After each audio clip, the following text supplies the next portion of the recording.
ఆంధ్రప్రదేశ్లో పెద్ద సంఖ్యలో ఐపీఎస్ అధికారుల్ని బదిలీ చేశారు. 30 మంది ఐపీఎస్లకు బదిలీలు, పోస్టింగ్లు జారీ అయ్యాయి. ఏపీఎస్పీ అదనపు డీజీగా అతుల్ సింగ్ ని నియమించారు. రైల్వే పోలీస్ అదనపు డీజీగా విశ్వజిత్, ఆక్టోపస్ ఐజీగా సిహెచ్ శ్రీకాంత్ నియమితులయ్యారు.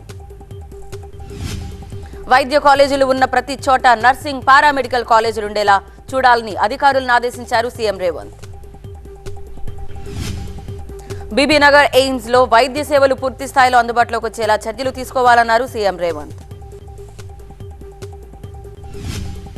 ప్రతి నెల 15వ తేదీలోపు ఆరోగ్యశ్రీ బిల్లులు విడుదల చేయాలని వైద్య ఆరోగ్య శాఖ అధికారులను ఆదేశించారు.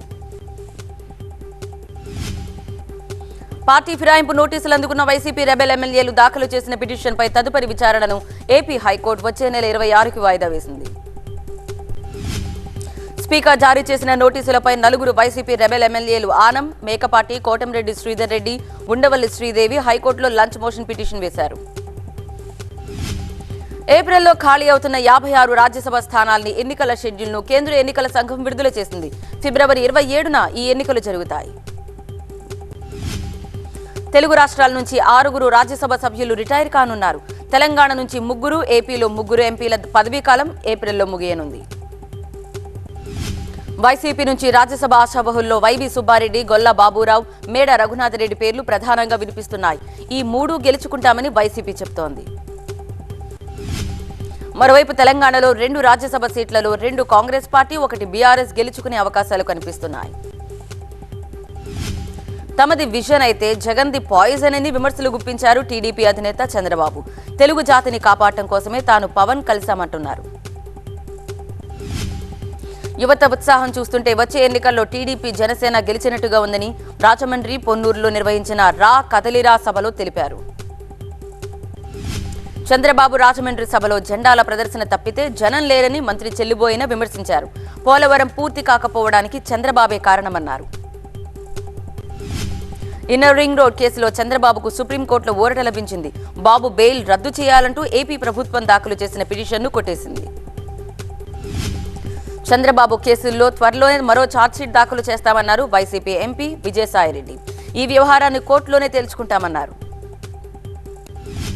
వచ్చే ఎన్నికల్లో చిలకలూరిపేట నుంచి మల్లెల రాజేష్ పోటీ చేస్తారని చిలకలూరిపేట సామాజిక సాధికార యాత్ర సభలో విజయసాయిరెడ్డి ప్రకటించారు.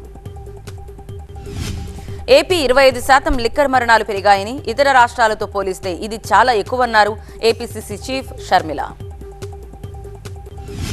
రాష్ట్రంలో కల్తీ మద్యం విచ్చలవిడిగా అమ్ముతున్నారని కర్నూలు జిల్లా కాంగ్రెస్ పార్టీ విస్తృత స్థాయి సమావేశంలో ఆరోపించారు. అసెంబ్లీ ఎన్నికల మేనిఫెస్టోపై ఏపీ కాంగ్రెస్ కసరత్తు ప్రారంభించింది. పళ్లంరాజు అధ్యక్షతన ఏర్పాటు చేసిన కమిటీ తొలి సమావేశం విజయవాడ ఆంధ్ర రత్నభవన్లో జరగనుంది. టీపీసీసీ ఎన్నికల కమిటీ ఇవాళ సాయంత్రం గాంధీభవన్లో సీఎం రేవంత్ రెడ్డి అధ్యక్షతన సమావేశం కానుంది. రాష్ట్ర ఇన్ఛార్జ్ దీపాదాస్ మున్షి పాల్గొంటారు.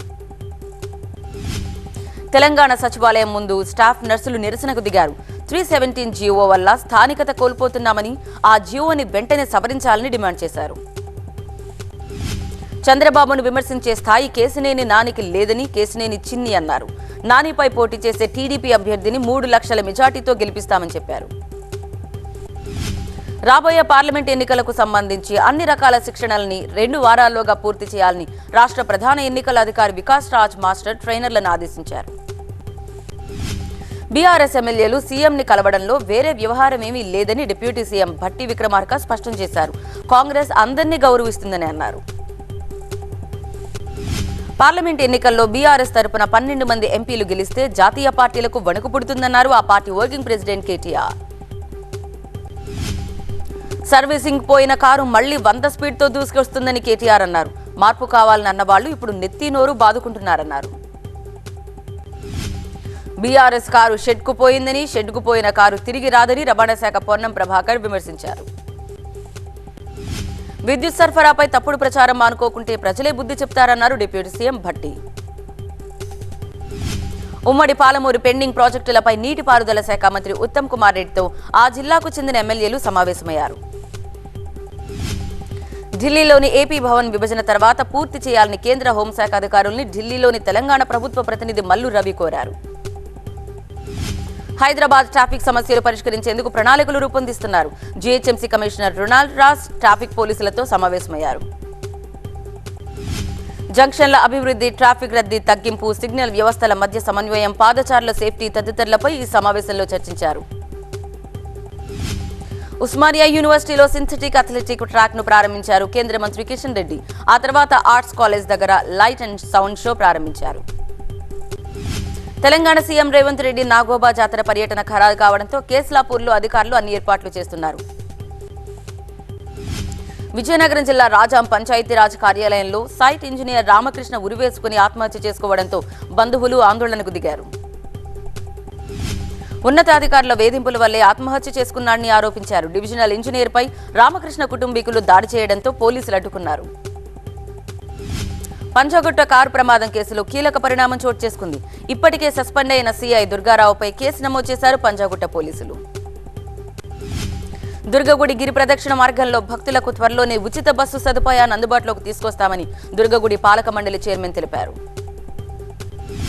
కొండపైన పూజా మండపాల నిర్మాణానికి, మల్లేశ్వర స్వామి ఆలయానికి లైటింగ్ ఏర్పాటుకు పాలక మండలి ఆమోదం తెలిపింది. ఫిబ్రవరి 18 నుంచి దర్శనాలు తిరిగి ప్రారంభం కానున్నాయి. వైసీపీ అధిష్టానం నర్సారావుపేట టికెట్ ఎమ్మెల్యే గోపిరెడ్డి శ్రీనివాసరెడ్డికి ఖరారు చేయడంతో నిరసనను డాక్టర్ గజ్జిల బ్రహ్మారెడ్డి ఆధ్వర్యంలో అసమ్మతి వర్గం తెలిపింది. కోనసీమ జిల్లాలో కలెక్టర్ హిమాంశు శుక్లా చొరవతో నిర్మించిన మామిడి కుదురు అప్పన్నపల్లి వంతెనకు ఆయన పేరునే పెట్టారు గ్రామస్తులు. కలెక్టర్ హిమాంశు శుక్లా ఈ వంతెన కోసం 54 లక్షల రూపాయలు కేటాయించి నిర్మాణం పూర్తి చేయడంతో స్థానికులకు వరద ముప్పు తప్పింది. సికింద్రాబాద్ బోయిన్పల్లిలో ఒక ఇంట్లో తాళాలు పగలగొట్టి 30 తులాల బంగారం, 4 కిలోల వెండి ఎత్తుకెళ్లారు దొంగలు. ప్రకాశం జిల్లా ఎర్రగొండపాలెం నియోజకవర్గంలో టీడీపీ ఇన్ఛార్జ్ గూడూరు ఎరిక్షన్ బాబు ఆధ్వర్యంలో వైసీపీకి చెందిన 8 కుటుంబాలు టీడీపీలో చేరాయి. జోగులాంబ గద్వాల్ జిల్లా ఐజ విద్యుత్ కార్యాలయంలో ఏసీబీ దాడులు చేపట్టింది. ఒక వ్యక్తి నుంచి 20,000 లంచం తీసుకుంటూ ఉండగా రెడ్ హ్యాండెడ్ గా పట్టుబడ్డాడు లైన్మెన్. ఏలూరు జిల్లా చింతలపూడి ప్రాంతంలోని పొలాల్లో పులిని చూసినట్లుగా ఒక వ్యక్తి సమాచారం ఇవ్వడంతో పెద్ద సంఖ్యలో ప్రజలు అక్కడికి చేరుకున్నారు. దెందులూరు ఎమ్మెల్యే అబ్బాయి చౌదరి కూడా చింతలపూడిలోని ఘటనా స్థలానికి చేరుకుని ఫారెస్ట్ అధికారులతో పరిస్థితిని సమీక్షించారు. వచ్చే పార్లమెంట్ సమావేశాల్లో వర్గీకరణ బిల్లును ప్రవేశపెట్టకపోతే తెలంగాణలో బీజేపీని ఓడిస్తామని హెచ్చరించారు ఎంఆర్పీఎస్ రాష్ట్ర అధ్యక్షుడు మేడి పాపయ్య. బేతంచెర్ల మండలంలో బిల్వస్వర్గం గుహల్ని పర్యాటకుల కోసం ప్రారంభించారు ఆర్థిక మంత్రి బుగ్గన రాజేంద్రనాథ్ రెడ్డి. 2.5 కోట్లతో ఇక్కడ అభివృద్ధి పనులు చేపట్టారు. నంద్యాల జిల్లా బేతంచెర్లలో కొత్తగా నిర్మించిన పోలీస్ స్టేషన్ ను ప్రారంభించారు DIG Senthil Kumar, SP Raghuveera Reddy, DSP Srinivasulu Reddy, ఆర్థిక శాఖ మంత్రి బుగ్గన. జోగులాంబ గద్వాల్ జిల్లా ఉండవల్లి మండలం బొంకూరులో ఎక్సైజ్ పోలీసులు నిర్వహించిన దాడుల్లో 50 కోటల మద్యం స్వాధీనం చేసుకున్నారు. అల్లూరు జిల్లా మాడుగుల మండలంలో 145 కిలోల గంజాయిని పట్టుకున్నారు పోలీసులు. 4 అరెస్ట్ చేసి 2 బైకులు స్వాధీనం చేసుకున్నారు. కర్నూలు జిల్లా మొలగవల్లి గ్రామ శివారులో ఉన్న గట్టిపాకల్లో పోలీసులు సోదాలు నిర్వహించారు. ఒక పాకలో పెద్ద ఎత్తున కర్ణాటక మద్యం బాక్సులను స్వాధీనం చేసుకున్నారు. నంద్యాల జిల్లా నందికొట్కూరులో సెల్ టవర్ నిర్మాణాన్ని అడ్డుకున్నారు కాలనీవాసులు. టవర్ నిర్మిస్తే ఆమరణ దీక్షలు చేస్తామని హెచ్చరించారు. యాదాద్రి జిల్లాలో మంత్రి కోమటిరెడ్డి, జెడ్పీ చైర్మన్ ఎలిమినేటి సందీప్ రెడ్డి మధ్య వాగ్వాదం చోటు చేసుకుంది. గూడూరు గ్రామ పంచాయతీ ప్రారంభోత్సవ సభ వేదిక మీద గొడవ జరిగింది. తిరుమల తిరుపతి దేవస్థానం పాలక మండలి సమావేశంలో పలు కీలక నిర్ణయాలు తీసుకున్నారు. 5,141 కోట్లతో 2024-25 టీటీడీ వార్షిక బడ్జెట్కు ఆమోదం తెలిపింది పాలక మండలి.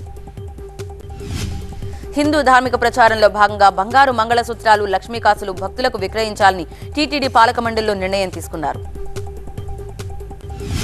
శ్రీకాకుళం జిల్లాలో బెంతు ఒరియాలు రిజర్వేషన్ సమస్య తీవ్ర రూపం దాల్చుతోంది. తమని ఎస్టీలుగా గుర్తించాలంటూ పోటాపోటీగా ర్యాలీ చేపట్టారు. అంతర్జాతీయ ప్రతినిధి బృందం అనంతపురం ప్రాంతాల్లో పర్యటించిన సందర్భంగా అంతర్జాతీయ బృందం వర్షాధార పంటలపై సంతృప్తి వ్యక్తం చేసింది. మంచిర్యాల జిల్లా బెల్లంపల్లి పట్టణంలో ఇటుక ట్రిప్పుల విషయంలో జరిగిన గొడవలో శ్రీధర్ అనే వ్యక్తి చనిపోవడం కలకలం రేపింది. ఏలూరు జిల్లా జంగారెడ్డిగూడెంలో మద్యం మత్తులో యువకులు ఒకరిపై ఒకరు దాడికి పాల్పడ్డారు. దీంతో భయాందోళనలు చెందారు స్థానికులు. పార్లమెంట్ బడ్జెట్ సమావేశాలు రేపటి నుంచి ప్రారంభం కానున్నాయి. ఫిబ్రవరి 9 వరకు బడ్జెట్ సమావేశాలు జరగనున్నాయి. పార్లమెంట్ సమావేశాల నేపథ్యంలో ఇవాళ ఉదయం 11:30 అఖిలపక్ష సమావేశం ఏర్పాటు చేశారు. వచ్చే లోక్సభ ఎన్నికల్లో మోదీ గెలిస్తే దేశంలో నియంతృత్వాన్ని ప్రకటిస్తారని సంచలన వ్యాఖ్యలు చేశారు కాంగ్రెస్ అధ్యక్షుడు మల్లికార్జున ఖర్గే. రష్యా అధ్యక్షుడు పుతిన్ లాగే జీవితకాలం పదవిలో ఉండేందుకు మోదీ కుట్ర చేశారని ఒడిశాలో జరిగిన కాంగ్రెస్ సభలో ఆరోపించారు ఖర్గే. దేశంలో కులగణన ఎందుకు చేపట్టడం లేదంటూ బీజేపీని నిలదీశారు రాహుల్ గాంధీ. సామాజిక న్యాయం కాంగ్రెస్తోనే సాధ్యమన్నారు. ఇండియా కూటమికి సీఎం నితీష్ గుడ్ బై చెప్పిన మరుసటి రోజే కాంగ్రెస్ ఎంపీ రాహుల్ గాంధీ భారత్ జోడో న్యాయ యాత్ర బీహార్లోకి ప్రవేశించింది.